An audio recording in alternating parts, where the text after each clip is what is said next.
is the Practical Prayer Podcast here on New Thought Media Network. Woohoo! I am Bill. Woohoo! There's Carol, and we're going to record an episode. And you gave me one more example of what faith means.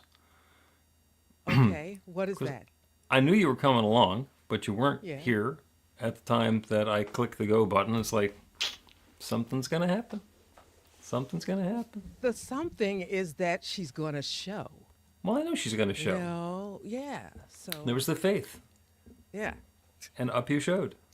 yeah. So how are you? And by the way, for everybody who's watching on New Thought Media Network, no, we have not spoken today yet. This is it, live My on fault. the air. My fault. That's right. The green room turned remarkably translucent there. So I'm going to ask you to turn the volume on your microphone up a little bit as I remind everybody who is watching on New Thought Media Network that if you have a question or a comment, you can put it into the comments on your social media as you're watching, and we will address it here in real time.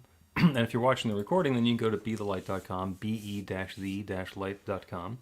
The website has a section on practical prayer, and there's an area where you can click the button to submit your query or suggestion or prayer request on the website, and we will respond to it asynchronously, as they say.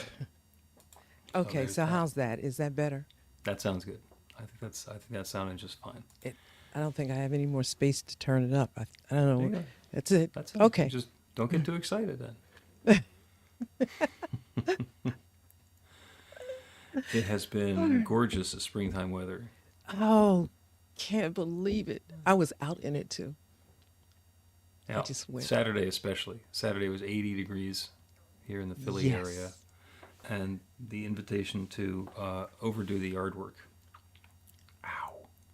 Did you do it? You overdid Oh, it? yeah. Well, of course. That's the way I do things. I overdid it. And I feel it. And it was stuff that needed to be done. Uh-huh. Because the lawn was just in horrible condition from the drought that we had at the end of last summer season. Well, see, you did. And guess what? You got it. The pain is gone. No, That's it's something to still, be happy about. still feeling it in my shoulders. But yeah, I know what But you you mean. could do your yard. Yeah. So I get all excited about stuff like that, because I can do it. Might take me a few minutes longer, but I went to Smithville and thought of you Saturday. Historic Smithville. Yeah. Yes. Yeah, I did. Okay. And there was a wedding there. And of course I thought about you Okay. and how I did. Okay, this is nice. Yeah. I think the last time I was there, for the wedding was like Halloween, or the week before Yeah. Halloween, and they had Yeah. the Coven of Witches or whatever it was that was meeting at the same place as the wedding, which was a little unusual.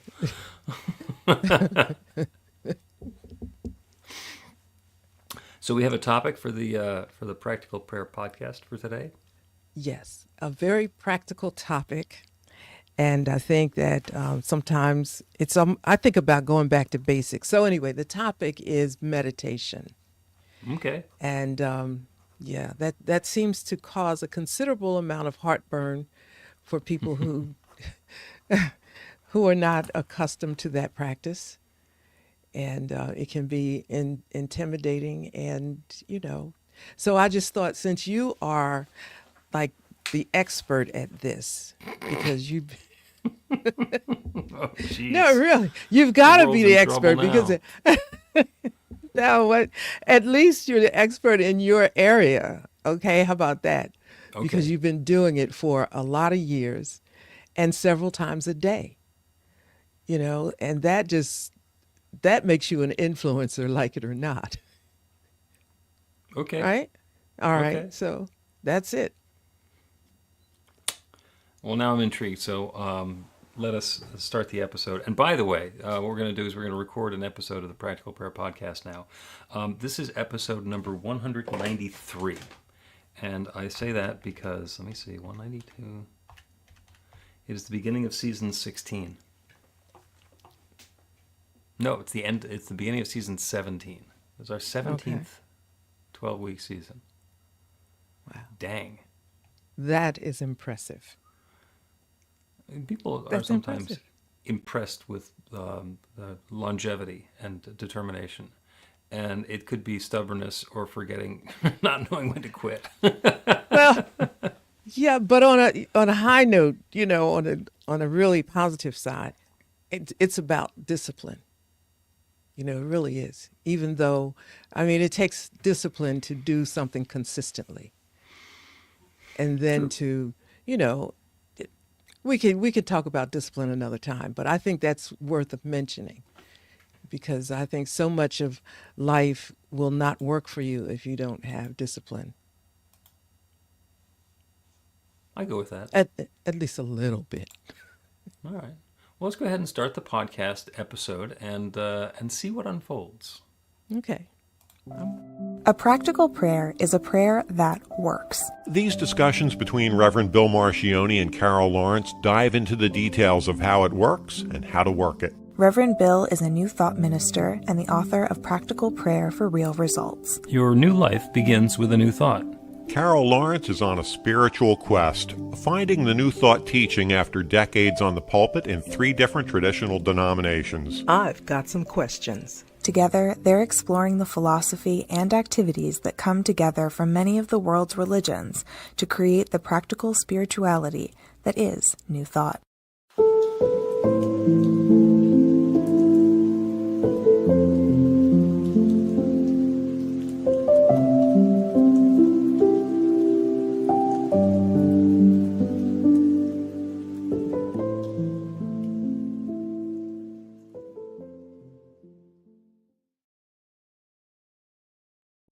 Welcome to the Practical Prayer Podcast. I'm Carol, here with Reverend Dr. Bill Marchiony. This is episode number 193 of the Practical Prayer Podcast. So we have been at this for some time. So congratulations to us. And after all of that time, you have a topic for us today, which is pretty fundamental to a spiritual practice. It's fundamental. However, it doesn't mean that it's comfortable or, that, okay, this is fundamental. We just do this and go on to the next thing. I think it's, anyway, what I'm encountering is a lot of insecurity about it, fear, how to do it right, what's going to happen. This is not What for do you, I this think is is for the gonna people happen? around you, Yeah, for the people around me. And, because you're pretty you know, fearless. listen, I'll just go for it, I go Right. for it. I was in your class. If I have any problem with anything, pretty much I open my notebook. Really, you have no idea. I probably wrote down every single word you said in those classes back in those days. And my Heavens. notebooks are there. And I go right back because sometimes I think about texting you and asking about something. And I'm thinking, why are you going to bother him? He already told you. Go look at your notes. Well, if there's something I said 2 or 3 years ago, you can ask me about it again, see if I have the same answer. Okay. Double check. I'll keep that in mind. So the topic is meditation. Mm-hmm. Okay. Mm-hmm. So what is the pushback that you are hearing from folks about meditation? Okay, so first, the word that I would put up first is fear. Because what if I don't do it right? And the whole thing is there's so much to read about meditation, and you're reading from people who have mastered it. I'm going to say mastered the art. I don't know if that's correct to say, but mastered the art of it. And you think, oh God, I can't, 30 minutes, a half hour, 2 hours, I can't do that. There's no way I can do that. And okay, well, 15 minutes, that sounds, but no, there's no way I can do that. And you get all the way down to 3 minutes. And what if I go to sleep? And it's just a whole, we I think when you look at the fear part of it, that takes up a whole lot before you can even get to techniques. But we'll see where you go with it. Okay. What do you think? Yeah, the fear part about meditation is the fear of the unknown and what if I can't do it and what if I do it wrong? And the interesting thing about meditation, and it's interesting about a lot of practices, is thinking about it and trying to figure it out before you do it is much different than doing it and then doing a lessons learned afterwards. So for anybody who is afraid of doing meditation wrong, The only way that you can do meditation wrong is to not do meditation, to think about meditating and then not meditating, because anything can be a meditation. And just saying, I am going to meditate, is the beginning of a successful meditative practice. So I just happen to have passed 2,500 days of my daily meditation. And I've been doing a daily meditation much longer than that, but there's this app, and I started using the app a long time ago, I think 2018 or something. And it keeps a log. And I started doing a daily meditation using the app. And then I missed a day, 200 days, and I missed a day. And then since I picked it up again, I've done 2,500 days in a row. And people would say, wow, that's amazing. And it's like, I didn't do it to get 2,500 days. I did it because I wanted to be doing the practice, and the app is keeping track of it for me. Mm-hmm. And I would love to tell you that every last one of those meditations was deep and inspiring and profound, and I went into the zone, and I was able to commune with the infinite and listen to the still small voice of God, and not once did my laundry list of to-do items go through my head, and not once was I distracted by something that was going on in my life or the news, and that'd be lying. It's just straight up, that'd be lying. Right, okay. Right. And some of the meditations were right there in the groove, and I just felt that connection with the infinite. And other meditations were just, can this be over yet? I have other things that I want to do. The dog is nudging me. It's time to take him for a walk. There's, everything in the world is on my mind. And people, there's the saying, practice makes perfect. And what I say is practice makes practiced. Just do it. I actually was just finished another course. This one's on intuitive meditation. And the idea is that anything can be a meditation. Give it a try and see if it feels meditative for you. You don't need to do a meditation by sitting on a purple pillow with your hands and legs folded into the appropriate positions in silence. Some people, that would make them completely crazy. Some people, if they have to sit up, it gives them a discomfort in their back, so they have to lie down. Some people, if they lie down, they fall asleep, in which case they feel like they were a failure at their meditation. Some people like to walk in nature. And the important thing, as far as I'm concerned, is to not be doing something else while you're meditating. So, I'm going to walk in nature, but I'm also going to be on my way to the store, and I'm going to have my AirPods in so I can have a phone call while I'm doing that. And I'm going to pick up the groceries when I'm there. That's not a meditation. That's an errand, and they're both valuable. But pick a time that you can just decide. This is a time that you get to have just for yourself. It's where you get all the rest of the chatter out, everything that's distracting you, and be able to focus on the infinite presence, that divine mind that abides within. So comment then on, because this is a specific concern that I hear. What about my mind? I don't know where it came from, the idea that you're trying to not think anything. Your mind is just blank, which I think is probably totally impossible. But is that true, or is slowing down your mind, what is the state of mind that we should be in? First of all, I don't like the word should. One of my teachers said, don't should on yourself. Don't let anybody else should on you. So the opportunity that we have in meditation is to slow things down and to quiet our mind so that there's room for something new to show up. Mm-hmm. The way that I like to phrase it is that prayer, especially practical prayer, is when we are speaking to the infinite. There's an infinite creative power, a divine intelligence that knows and creates and does everything. And in a prayer, we are able to speak to that power and tell it the desired experience we'd like to have. Meditation is when we get quiet and listen to it. So if, in fact, that infinite intelligence was going to be having a dialogue with us, then in prayer, we can set our intention and communicate with it. And in meditation, we can listen for the response.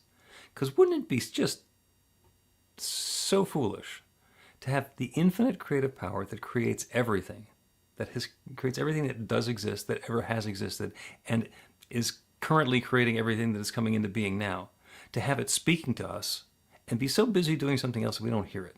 Wouldn't that be silly? That's the purpose of meditation. You don't have to stop thinking. You just have to allow a little bit of space. And you've had that committee in your head where everybody's talking and there's like just crowds of information and ideas coming. Blah, blah, blah, blah, blah, blah, blah, blah. And most of the things that are being said are things that you've heard before or thought before or discounted earlier, and it's just coming back up again. So it's, and some of it is prognosis about the future, being able to project what we think is going to happen next based on what's happened in the past. What we do in those cases is we are losing our attention on the present moment. We're living in the past, we're living in the future, we're not right here and now. The whole point in meditation is just to be present. So one of my favorite really simple meditative practices is to sit quietly. And I do it with, I can sit cross-legged now. It took 4 or 5 years for me to be able to do that without being in pain. And you don't have to. You can just sit or otherwise be still. And try 5 minutes. And all you do is just tune out all the other sounds. Do it the place where it can be quiet and count your breaths. Take a breath in and breath out. That's 1. Try not to think about anything. If a thought comes along, then you just say thank you and you let it go, knowing that if it's an important thing, it'll come back again, and if it wasn't important, then they don't need it to be there anyway. 2. You just keep doing that, and you keep counting. And something interesting happens. When you get to 25, you start over again at 1. And that's basically the only thing you're doing with the counting, is you count from 1 to 25 and you start again. And if you find that you've lost count, it's because you've been distracted by some thoughts. You start over again at 1. And if you find that you're counting and you're up to 36, because you just went past 25, you start over again at 1. You start over again at 1. And it's a really simple practice for giving you sort of an overview of what your mind is doing. Breathe, count your breaths, start again at 20 after 25. And I am not going to tell anybody what's going to happen when they do that, because I can't. It's a completely private, individual thing. It may be something where it's like there's some profound insight. Oh my goodness. Just the simplicity of counting, keeping my mind busy with the counting, was enough to keep all of the other thoughts from coming in. Or other people will say, the counting just made me crazy. I can't deal with the counting. In which case you try something different. And there are currently 8 billion plus people on planet Earth, which means that there are 8 billion plus possible ways to meditate.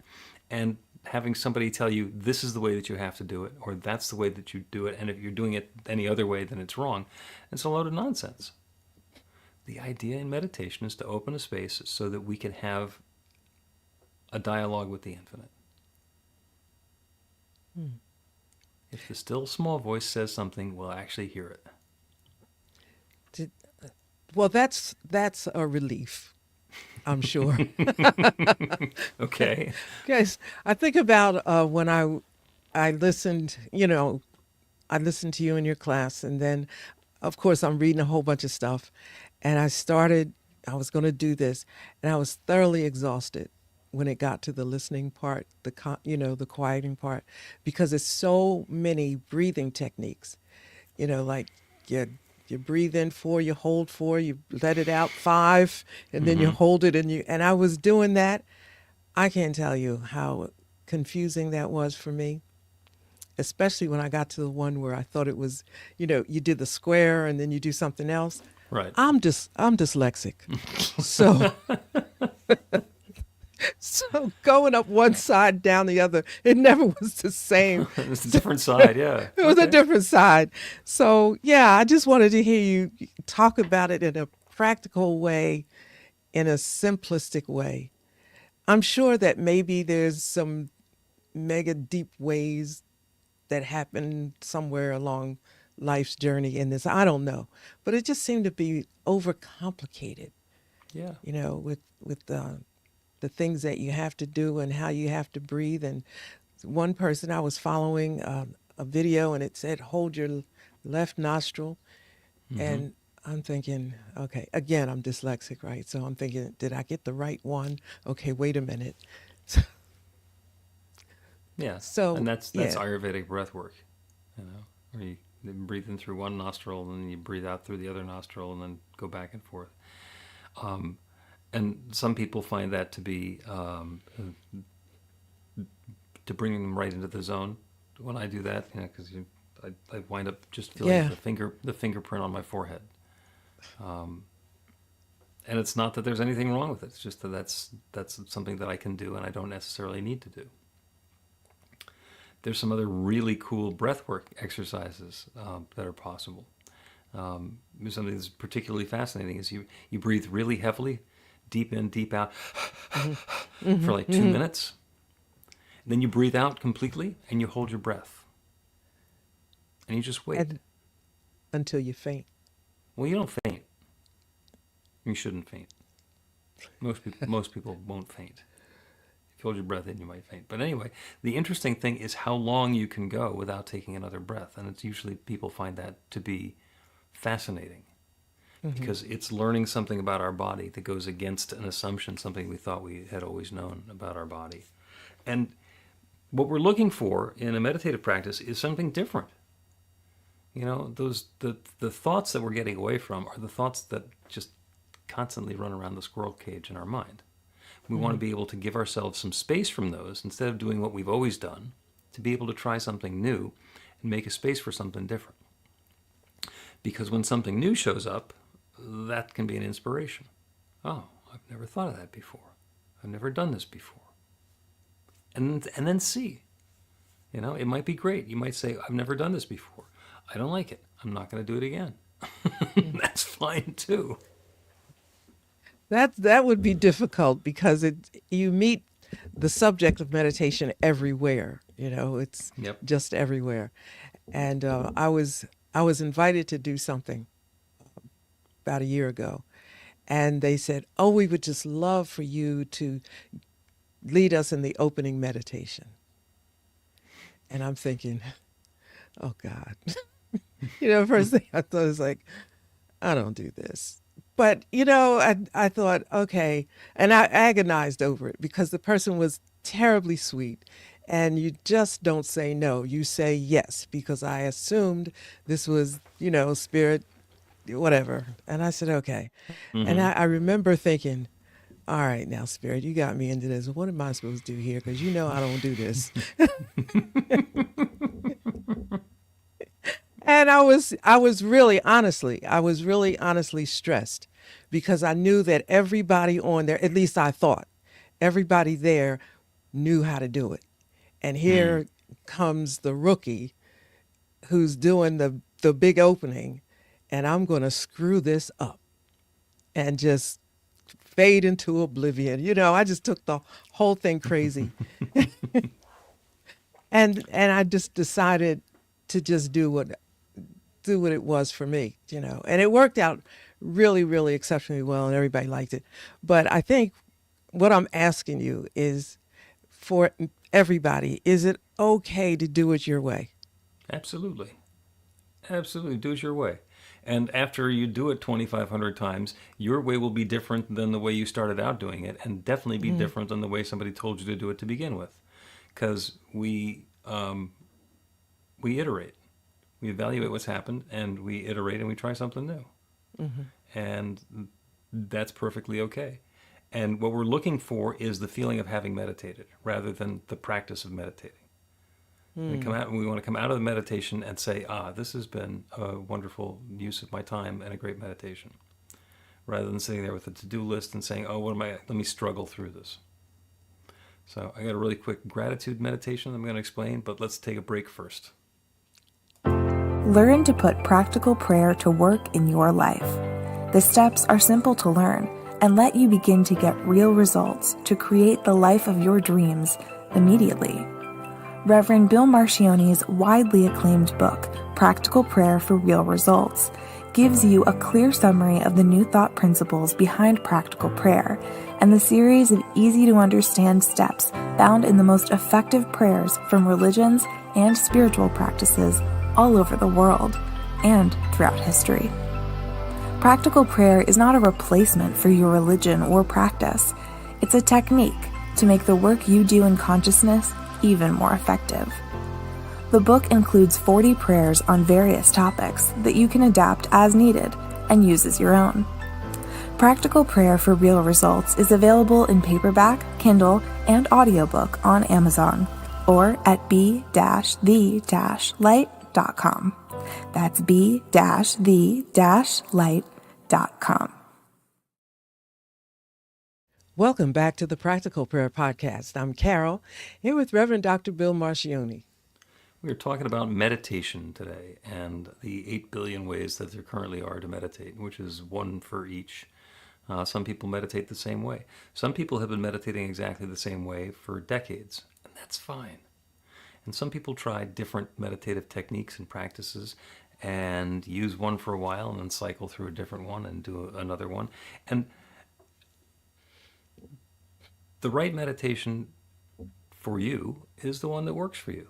And it could be different tomorrow than it was today. I learned a primordial sound meditation once.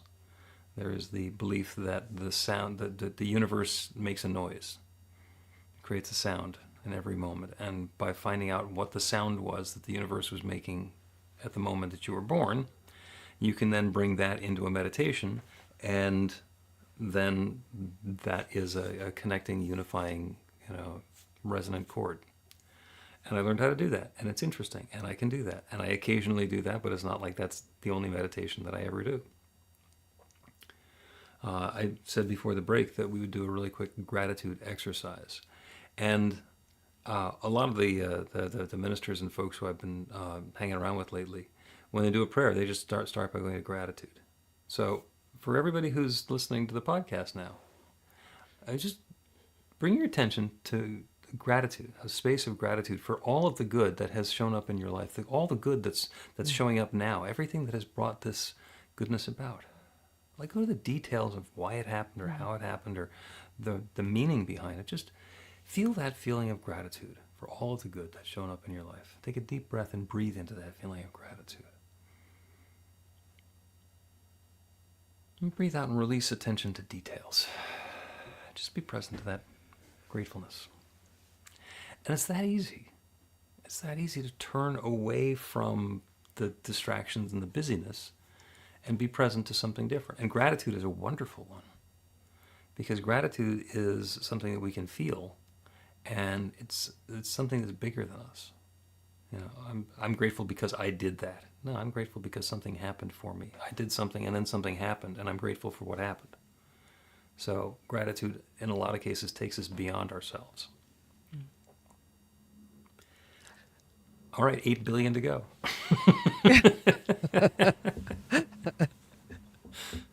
No, I like that. I like that. That's the first time that I've ever heard it put in that context. Gratitude is a great kickoff, a great way to start it, because it's, to me, it just levels things out. Even if you're all crazy over something that's going on that's negative, if you just think about something, and for when you start to think about gratitude, one thing calls for another.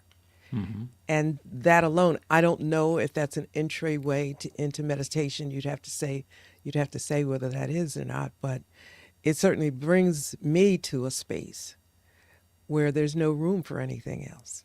Mm-hmm. And recently, I've got a lot to be grateful for, and the only thing I'll think about when a thought comes in is, wow, how am I going to work with this? How am I going to use this? But It's all, then I just calm down, and really, it's interesting, the answer to that comes as well. Yep. Yeah. Yep. There are experiences that we can have where bringing the experience into a meditative practice can change the experience. So some people are really afraid of heights, for example. And I'm one of those people when, Me. when when I'm on the edge of a cliff, I get really, really nervous. And that's actually a natural one. That's fear of heights is something that's built in for humans. And of course, I spent time rock climbing, so actually on cliffs and climbing over the edges and stuff. One of the things that I discovered is that if I get myself to the top of a cliff and I put myself in a place where I'm safe, where I don't feel like I'm about to fall off the edge of the cliff, it is tremendously powerful and uplifting for me. So I sometimes like to go to the top of a cliff and sit and meditate, because I can feel the power and the presence and the potential that's there. There's all of that energy is still there as well. Some people that wouldn't do anything for them, so do something different. If you find yourself going to the park and the little kids on the swing sets and all the noise that they make is making you annoyed, try meditating there. Mm-hmm. And don't listen to the noises that they're making and the things that they're saying. Listen to the joy that they're having and the glee that they're expressing. And see if you can resonate with that. And that could be uplifting, or it could just piss you off. But we're not looking for a single meditative experience that's going to be everything. We're looking for, how am I interacting with this? How am I responding to this? And that's a great one, because I've done that, and in the park, and whatever. And it just takes a minute or so. I just shut them out. I don't even hear them anymore. And at some point, I remember a couple of times when I was finished, I was really grateful for that noise and all that busyness, because I really felt like I didn't hear it after a certain point. I shut it out. And I was suddenly in a very quiet, private space.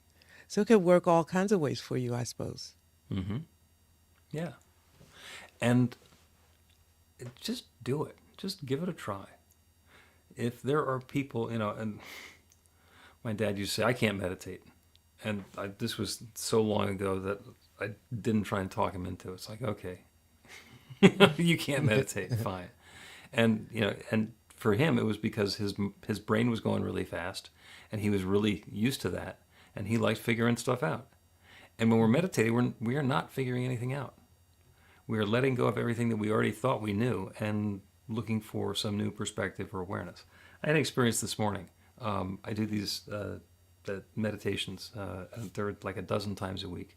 But on Monday, Wednesday, and Friday mornings, we do them on Insight Timer, so it's a simulcast. And when I scheduled the one on Insight Timer for this morning, because you have to say when it's going to be, and I set them for 8:03 Eastern Time, and I had typed in 8:14. And I got to the meditation. It's like, this is not going to start until after the meditation is done. And I had the opportunity to beat myself up.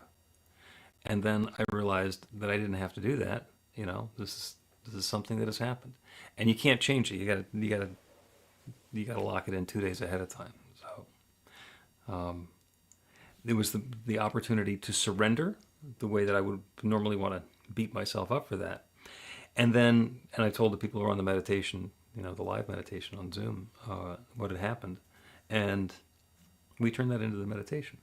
So it was about, when something happens, we can use it to beat ourselves up. We can lament over it. We can wring our hands. We can talk about all of the bad things, or look at the possibilities that are opening up and what we've learned.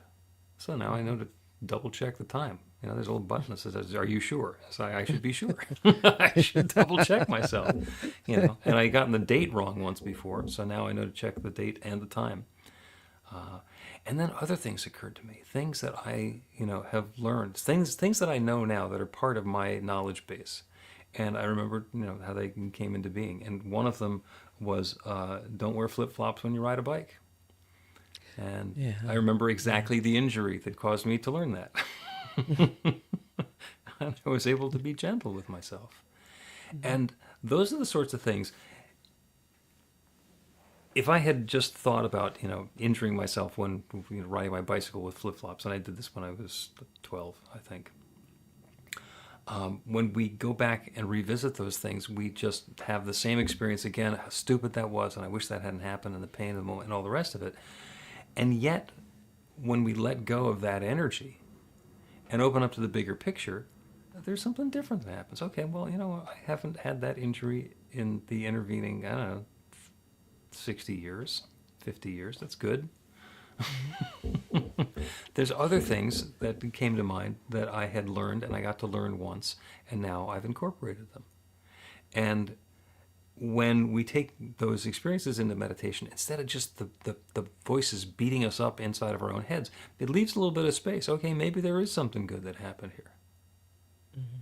Maybe there is something helpful and uplifting that's happened here, even though it just seemed like a mistake at the time. Now, I'm not going to suggest, let's do the self-flagellation meditation, where we take things into the quiet that we usually beat ourselves up for and see if something different comes up. But there's always a possibility for something to come up in meditation. And the idea is to quiet ourselves down from doing the same things that we always do, to invite in, to allow a little space for something new. Mm-hmm. And I'm a big fan for asking for something new, or to see the good in this. What good is, and I won't say especially if it doesn't seem good. It just doesn't matter. I just want to see the good in this. Or if this is the road that I'm taking, show me the good that's going to come out of it, beyond what I may see. And I think it's, I'm not sure if the right word is surrender. It might be going in, because for me it would be, because I'm a planner. I'm just a planner. And I haven't given it up yet, although I don't plan like I used to. I don't think that I should give it oughta. Need to. I don't need to give it up. I just need to use it as a guide. That's pretty much how it is now. And then just say, I want to see the best way possible for this to happen, and shave off what's not good and add whatever. And I feel like I'm just saying, okay, this is the part I've done. Now, let's see what's going to happen when Spirit has the freedom with me out of the way to see how it can work out. And it does. It's an interesting journey, that shift from planning or control freaking. Potato.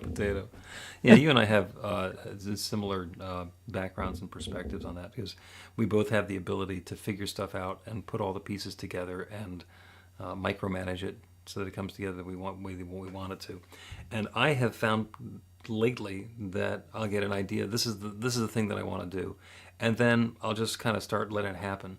And instead of saying, let's get out the spreadsheet and the details and work out every last little thing, I give myself enough space and time.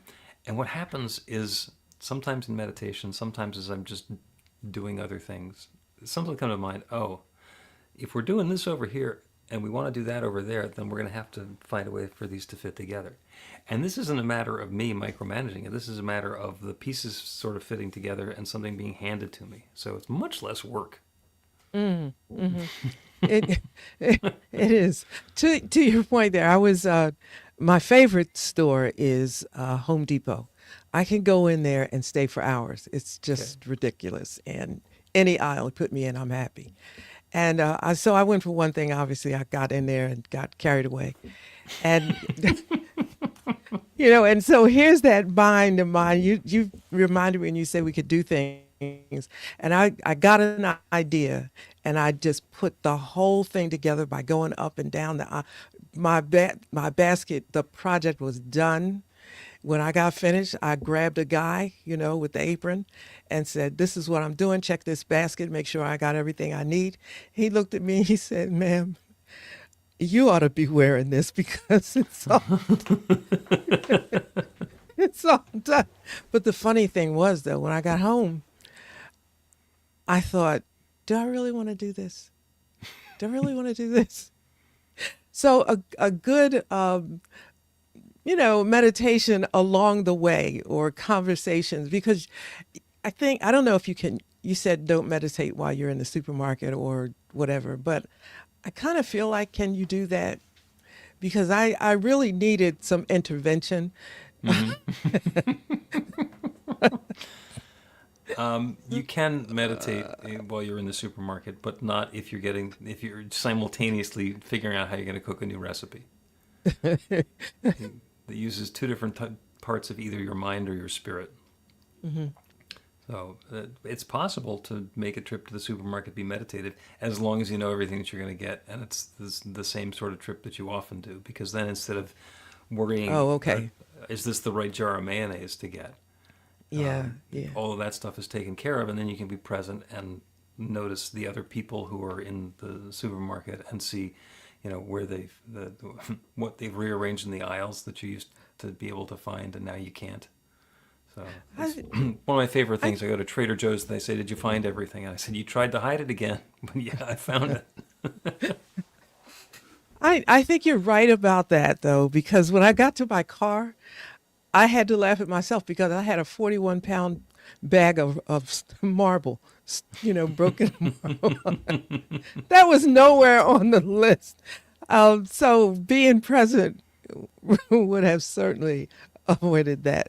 It was I just stood there and laughed at myself and thought, maybe, and I really did think, I said, you really should have talked to Spirit while you were in these aisles and, just this co-creative thing. You just took the whole thing over yourself. So here are my questions about that.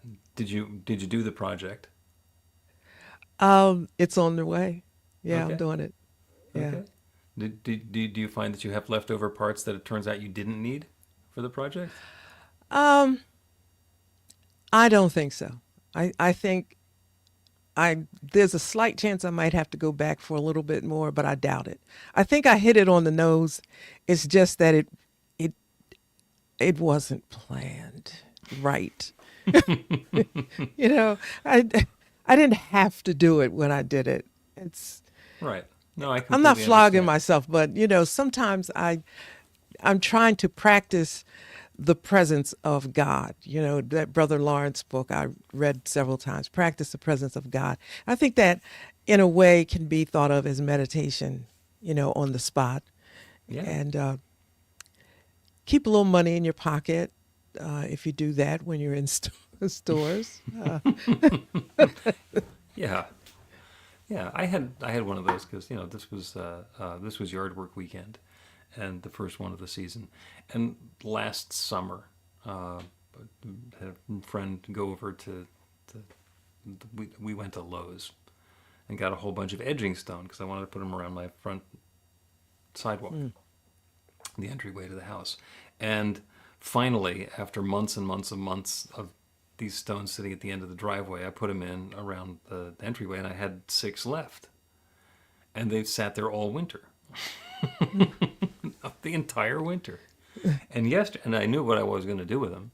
And finally, yesterday, I dragged them into the backyard, and I arranged them around the memorial pole that we have there. And they look lovely. And they would have looked equally lovely 10 months ago. Mm-hmm. It wasn't ready to go there at that time. So fortunately, I no longer have the edging stones sitting on my driveway. You should have called me. I would have picked them up for you because Because you're going to be at the Home Depot anyway. There you go. okay. Let's take another break, and we're going to wrap up this time with a little bit of a meditative prayer, I think. Okay.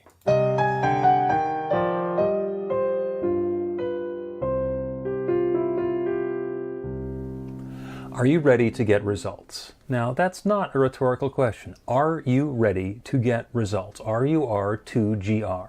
That's actually the abbreviation for the steps in a practical prayer. Recognition, unification, realization, gratitude, and release, with a couple of extra steps in there in case some doubt creeps in along the way. RUR2GR. This class is about the prayer technique that's common to all of the spiritual practices and religions in the most effective prayers that they have. And by effective, I mean that the prayer works. It actually creates a change in the experience of the person doing the prayer. It gets a result. We're going to begin with theory, and then we're going to take it into practice. By the end of the class, you will have your very own practical prayer that will help create transformation in your life.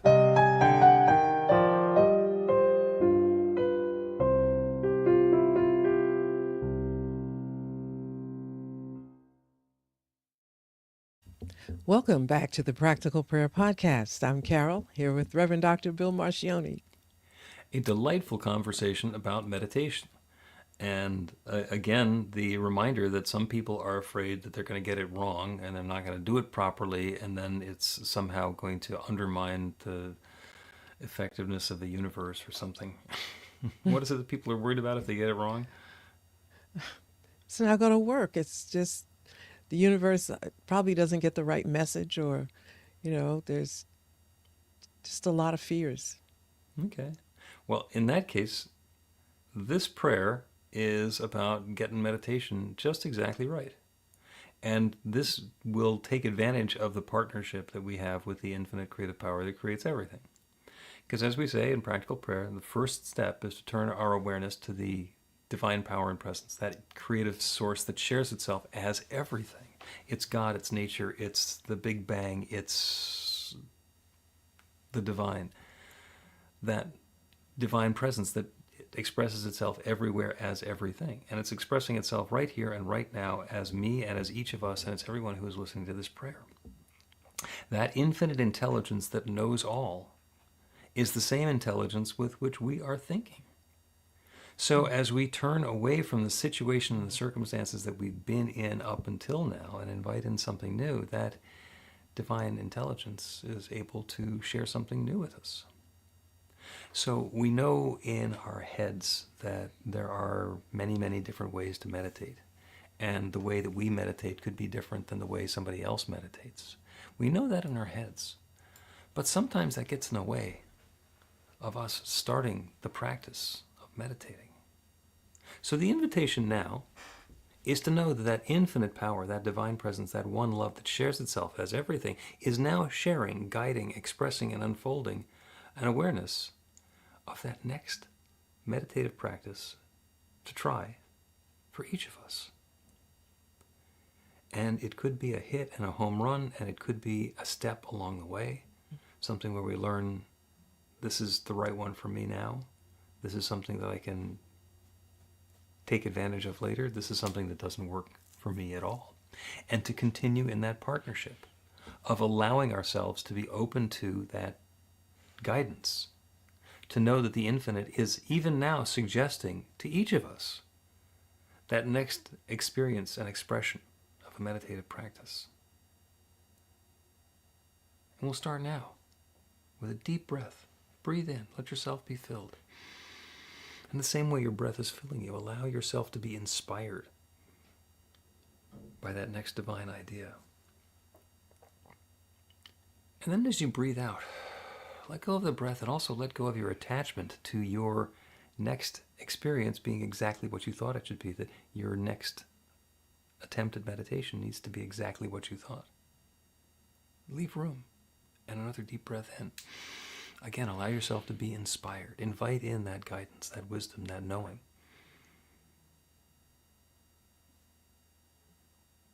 And then breathe out. Let it go. Let go of the idea that that had to be right. Let go of the idea that that was it. Leave room. And on the next breath in, perhaps the same thing shows up again. And just through this quiet process, continue breathing and bring yourself back to this whenever the opportunity arises, to allow the infinite to inspire you.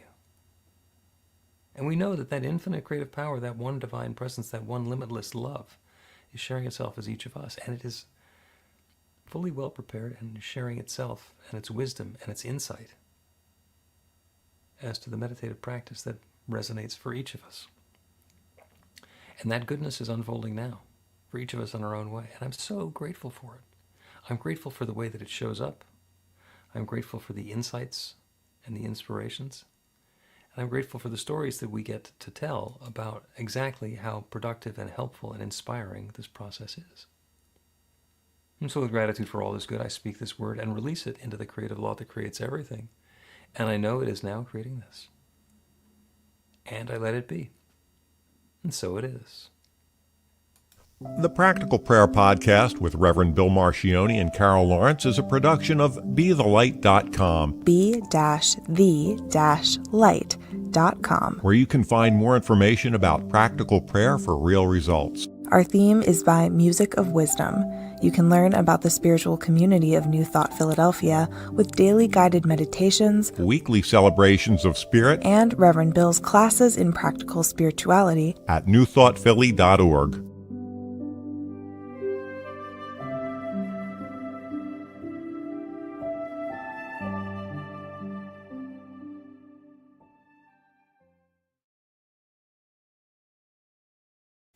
And that is the Practical Prayer Podcast, episode number 193.